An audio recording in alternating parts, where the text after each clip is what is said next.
কষ্ট করে জাস্ট একটু হেডলাইনটা পড়েন যে স্বামীর অর্থে ঘুষ দিয়ে সরকারি চাকরি পেয়েই ডিভোর্স দিলেন স্ত্রী।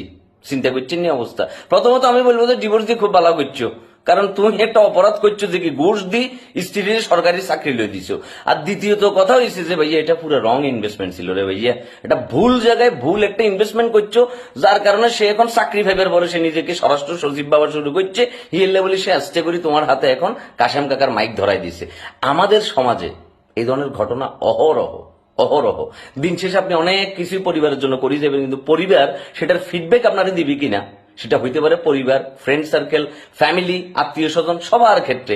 এখন ভাইয়া ওই যে পাপের টাকা দিই কিংবা ধরলাম আপনার হকালালি টাকা দিই, কিন্তু যে ঘুষ যে আপনি দিচ্ছেন দিয়ে সরকারি চাকরি লয়ে দিচ্ছেন, এটাই তো বড় অপরাধটা করছেন। ওই টিক ফর টেক ইট মাইললে পাটকেলটাও কি খাইতে হইব। এখন ওই যেহেতু আপনি ঘুষ দিয়ে কি সরকারি চাকরি লয়ে দিচ্ছেন, এখন আপনার হাতে কাশেম কাকার মাইক ধরাই দেওয়ার জন্য আপনারে দিয়ে দিছে ডিভোর্স, ডাইরেক্ট একদম কি বরগাস্ত করে দিছে, আপনাকে আউট করে দিছে। চিন্তা করছেন অবস্থা?